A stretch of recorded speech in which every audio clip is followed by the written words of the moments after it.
Welcome to The Denial Machine, Episode 2, Deeper Down the Rabbit Hole. Sarah arrived at Metlife 15 minutes earlier than usual the next morning, her laptop bag heavier with the weight of printed research she had compiled the night before. She had barely slept, her mind churning through the implications of what she had discovered. 23 cases was just the beginning. She was certain of it now. The 27th floor was nearly empty at 8:15. A few early arrivals sat at their desks with coffee and smartphones, catching up on emails before the day officially began. Sarah appreciated the quiet. It would give her time to dig deeper before the normal chaos of claim processing took over. She logged into her workstation and immediately pulled up her search from yesterday. The list of 23 denied claims stared back at her, each one representing a real person whose medical treatment had been rejected using language that didn't officially exist. Sarah expanded her search parameters. Instead of looking just at the past 6 weeks, she went back 3 months. Instead of focusing only on reason code 14.7-C, she began checking other denial categories: pre-authorization rejections, coverage exclusions, benefit limitations. What she found made her hands shake. The mysterious language wasn't limited to experimental treatment denials. It appeared across multiple denial categories, always targeting the same demographic patterns: elderly patients over 70, families with household incomes below $40,000, residents of specific zip codes on Chicago's south and west sides, patients with chronic conditions requiring ongoing care. By 9:30, Sarah had identified 67 cases over 3 months. The dollar amount of denied claims was approaching $2 million. But more disturbing than the money were the medical implications. Delayed cancer treatments, denied cardiac surgeries, rejected mental health interventions for children. People were suffering. People were probably dying. Sarah tried to access the administrative backend where denial templates were stored, but her access level wasn't high enough. She needed supervisor approval for that kind of system access, which meant she needed to talk to Marcus Rivera. But first, she wanted to understand more about the patterns she was seeing. Sarah pulled up Metlife's internal demographic analysis tools, systems designed to help adjusters understand population health trends and risk factors. These tools were normally used for legitimate purposes, helping identify fraud patterns or planning community outreach programs. What Sarah discovered was that someone had been using these same tools to systematically target vulnerable populations for claim denials. The targeting was sophisticated, almost algorithmic in its precision. Claims from certain zip codes were automatically flagged for additional scrutiny. Patients over 70 with specific conditions were routed to adjusters known for high denial rates. Low-income families were subjected to documentation requirements that were nearly impossible to meet within standard timeframes. It wasn't random cost-cutting. It was engineered discrimination. Sarah printed out her analysis, her hands trembling as the pages emerged from the department printer. She was building a case file now, whether she meant to or not. Evidence of systematic fraud that went far beyond simple template errors or misguided cost control measures. At 10:15, she walked to Marcus Rivera's office. Marcus was on a phone call when she knocked, but he gestured for her to come in and sit down. His office was small but neat. Family photos, Metlife Achievement Awards, a coffee mug that read "World's Most Adequate Boss." Sarah had always liked Marcus. He was one of the few managers who seemed to remember that their work affected real people. But this morning, as she watched him finish his phone conversation, she noticed things she had never paid attention to before. The way his eyes avoided hers, the tension in his shoulders, the way he kept glancing at his computer screen even while talking. "Sorry about that," Marcus said, hanging up the phone. "Regional compliance check, you know how it is." He smiled, but it didn't reach his eyes. "What can I do for you, Sarah? You look like you've got something serious on your mind." "I do." Sarah placed her printed analysis on his desk. "Marcus, I've been looking into those denial letters I mentioned yesterday. The ones with the unusual language. I think we have a serious problem."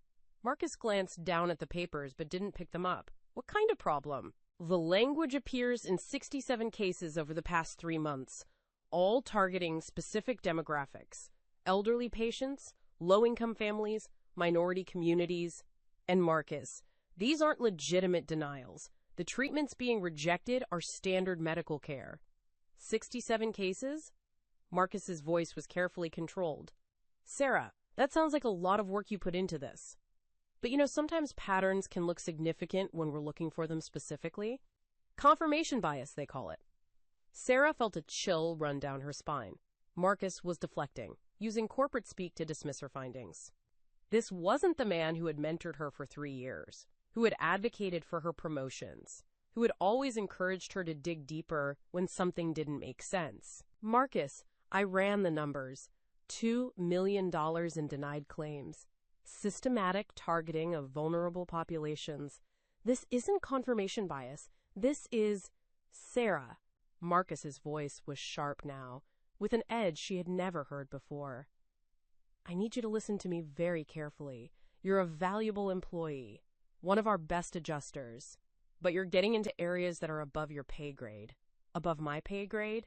Marcus, if people are being systematically denied legitimate medical care, that's exactly our pay grade. That's literally our job. Marcus stood up and walked to his office door. For a moment, Sarah thought he was going to ask her to leave. Instead, he closed the door quietly and returned to his desk. Sarah, how long have you been with Metlife? 12 years. You know that. And in those 12 years, have you ever known this company to intentionally harm policyholders? The question caught Sarah off guard. No, of course not. But have you ever known me to participate in anything that would hurt the people we serve? No, Marcus, but that's not what I'm saying. I'm saying something is happening that we need to stop. Marcus held up his hand. Just stop. Sarah, you're a smart woman. Smart enough to know that large corporations have complex systems, multiple departments, regulatory requirements, actuarial analyses that go way beyond what individual adjusters see. Sarah stared at him. What are you telling me, Marcus? I'm telling you that there are aspects of claim processing that involve legal strategies, regulatory compliance, and business decisions that you and I are not privy to. And maybe we're not supposed to be privy to them. Are you saying the systematic denial of legitimate claims is legal? I'm saying that you need to trust that people smarter than us, with more information than us, are making decisions based on factors we don't understand. Sarah felt like she was talking to a stranger. This wasn't the Marcus Rivera who had trained her, who had celebrated her successes, who had always encouraged her to advocate for policyholders. This was someone who had been captured by the system, someone who had learned to stop asking uncomfortable questions. Marcus, what if those people making decisions aren't smarter than us? What if they're just more willing to let people die for profit? Marcus flinched as if she had slapped him. For a moment, his corporate mask slipped, and Sarah saw something desperate in his eyes. Fear, guilt, exhaustion.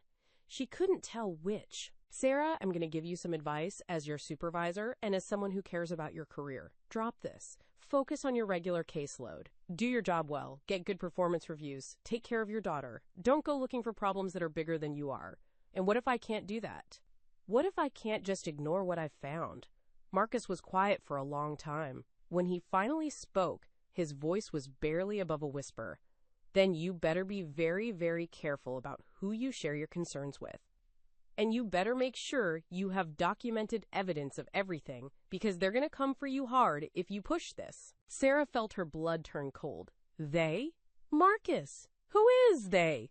But Marcus had already turned back to his computer, effectively ending the conversation. Close the door on your way out, Sarah. And remember what I said about being careful.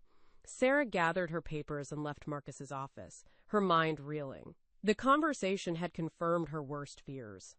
Marcus knew about the systematic denials. More than that, he was scared of whoever was behind them. Scared enough to warn her away from investigating further. Which meant the problem was much bigger than 67 denied claims. Sarah spent the rest of the morning mechanically processing routine files, but her mind was racing through options. She couldn't access the administrative systems without supervisor approval, and Marcus had made it clear that approval wasn't coming. She could try to escalate to regional management, but if Marcus was afraid, what did that say about how high up the conspiracy went? She needed help from someone outside Metlife. someone with investigative resources and no corporate loyalties. At lunch, Sarah walked to the small coffee shop on the building's ground floor, needing to clear her head. She ordered a sandwich she didn't want and found a table by the window where she could watch the street traffic and think. "Excuse me, are you Sarah Chen?" Sarah looked up to see a woman about her own age, with intelligent dark eyes and graying hair pulled back in a practical ponytail. She was holding a coffee and a notebook, and something about her demeanor suggested journalism. "Yes. Do I know you? No, but I know you. Or rather, I know your work. I'm Dr. Elena Vasquez. I write for the Tribune, focusing on corporate accountability issues. Healthcare, insurance, that sort of thing." Sarah's pulse quickened. "I'm not sure what you mean about knowing my work." Elena smiled and gestured to the empty chair across from Sarah. "Mind if I sit?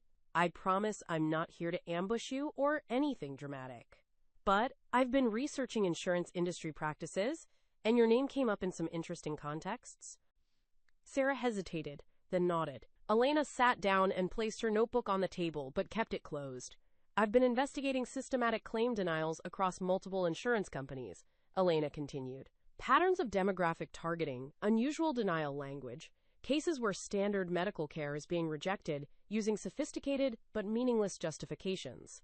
Sarah felt her heart hammering. "That's very interesting, Dr. Vasquez, but I'm not sure why you'd want to talk to me about it. Because according to my sources, you've been asking the same kinds of questions internally. And because Metlife appears to be one of the worst offenders." "Your sources?" Elena took a sip of her coffee. "Sarah, I've been working this story for 6 months. I've talked to former employees, current employees, patients who've been denied care, families who've lost loved ones due to delayed treatment. The pattern is clear, but what I need is someone on the inside who can help me understand the mechanics, how the system works, how the targeting algorithms function, how widespread the problem really is." Sarah stared at Elena, trying to process the implications. "You're asking me to be a whistleblower. I'm asking you to help me tell a story that could save lives. Look, Sarah, I know this is scary. I know you have a job to protect, a daughter to support. But from what my sources tell me, you're already asking the right questions. The only question now is whether you're going to act on what you've found." "What sources? Who's been talking to you?" Elena shook her head. "I can't reveal sources, obviously. But I can tell you that you're not alone in what you've discovered. Other adjusters have noticed the patterns. Some have tried to raise concerns internally. What happened to them? Most were reassigned, demoted, or pushed out quietly. A few were fired for cause. Fabricated performance issues, manufactured violations of company policy." Sarah thought about Marcus's warning, his obvious fear. "Dr. Vasquez, even if what you're saying is true, I can't just hand over confidential company information. There are legal issues, confidentiality agreements. Of course, I'm not asking you to break the law, but there are ways to share information that protect both sources and legitimate business interests.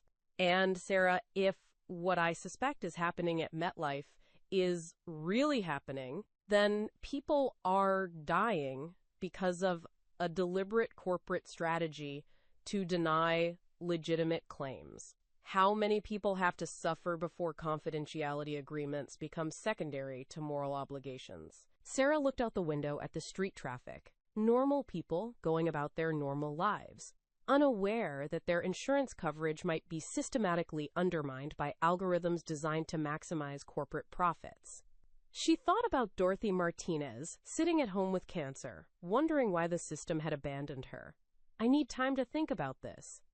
Elena reached into her purse and pulled out a business card. "Of course.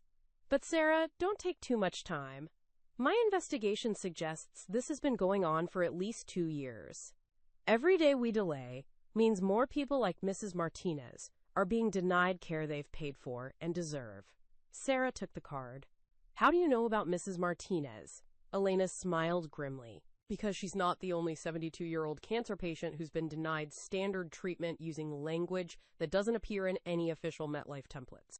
After Elena left, Sarah sat in the coffee shop for another 20 minutes, staring at the business card. Dr. Elena Vasquez, investigative reporter, Chicago Tribune. A phone number and email address that represented a path toward either justice or career suicide. When Sarah returned to her desk, she found a message from Marcus Rivera asking her to come to his office immediately. She walked across the department floor with growing dread. Through his office window, she could see Marcus on the phone again, his posture even more tense than it had been that morning. "Close the door," Marcus said when she entered. He hung up the phone and turned to face her. "Sarah, I need to ask you directly. Have you shared your concerns about claim processing with anyone outside the company?" The question hung in the air between them. Sarah realized this was a critical moment, the point where she either committed fully to investigating the truth or retreated into the safety of corporate compliance. "Why would you ask me that, Marcus?" "Because IT flagged unusual search patterns on your account yesterday, accessing demographic data, running cross-references between denial codes and patient populations. That kind of analysis triggers security protocols." Sarah's blood ran cold. "Security protocols? Corporate security wants to meet with you tomorrow morning. They're going to ask about your research activities, your data access patterns, and whether you've discussed proprietary information with unauthorized parties." "Marcus, are you telling me I'm under investigation for doing my job?" "I'm telling you that you've attracted attention from people who don't like employees asking too many questions.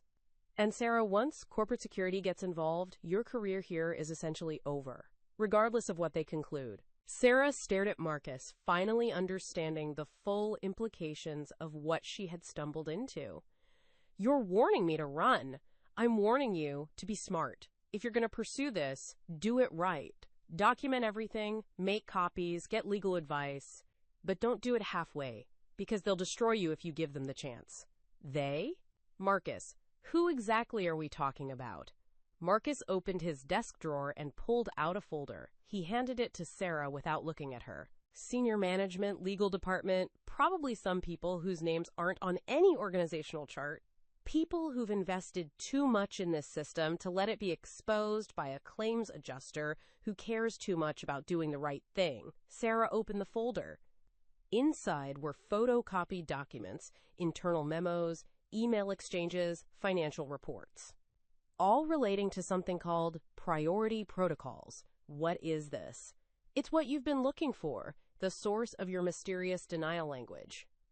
The systematic targeting algorithms, the financial incentives driving the whole thing. Marcus finally looked at her, and Sarah saw exhaustion and guilt in his eyes. "Sarah, they've been doing this for over 2 years. The savings to Metlife are over $2 billion. Sarah felt the room spinning. $2 billion? Denied claims that should have been approved. Treatments delayed until patients gave up or died. Appeals processes designed to wear people down. It's not just Metlife, Sarah, it's industry-wide. But Metlife is leading the innovation." "Marcus, how long have you known?" "Long enough to hate myself for not doing anything about it." Sarah closed the folder and looked at Marcus with new understanding. He wasn't part of the conspiracy. He was another victim of it.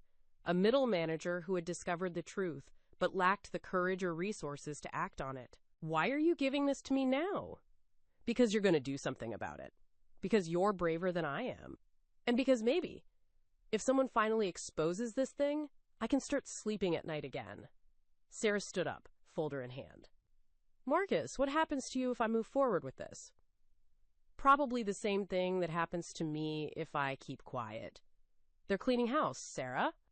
Everyone who knows about priority protocols is being reassigned or eliminated. I figure I have maybe 6 months before they find an excuse to get rid of me anyway. Then come with me. Help me expose this." Marcus shook his head. "I've got 2 kids in college and a mortgage. I can't afford to be a hero. But I can make sure the real hero has what she needs to succeed." Sarah tucked the folder under her arm and walked to the door. Before leaving, she turned back to Marcus. "For what it's worth, Marcus, giving me this folder is the most heroic thing anyone's done in this building for a long time." That evening, Sarah sat at her kitchen table with the priority protocols folder spread before her. Jamie was at her friend's house working on a science project, leaving Sarah alone with the most damaging corporate documents she had ever seen. The memos detailed a systematic strategy to reduce claim payouts through targeted denials. Elderly patients were flagged for additional scrutiny because they were less likely to appeal denials. Low-income families were subjected to complex documentation requirements because they often lacked resources to navigate the appeals process. Minority communities were targeted because they were statistically less likely to have advocates or attorneys. The financial projections were cold and calculating. For every 100 legitimate claims denied using priority protocols, an estimated 15 would be appealed. Of those appeals, roughly half would be abandoned due to the complexity and duration of the process. The net savings to Metlife, approximately 85% of the original claim value.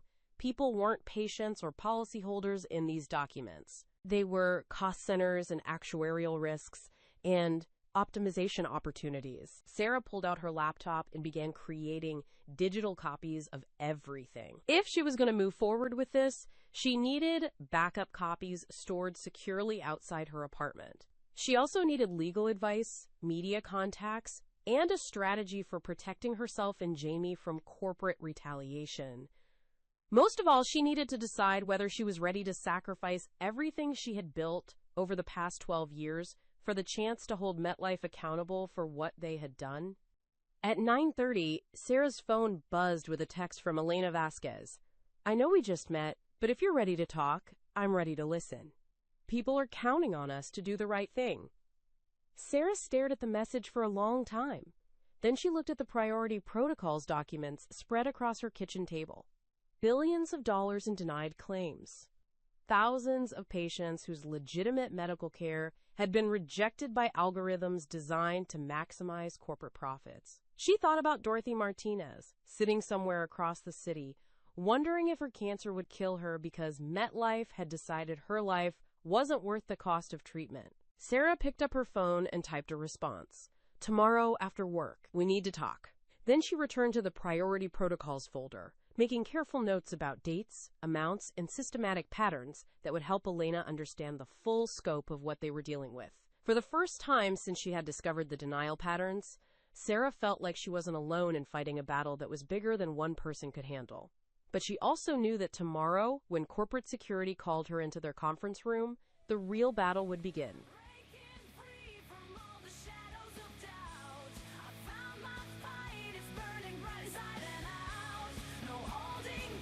Thank you for listening to episode 2 of The Denial Machine. Please find episode 3 in the description below.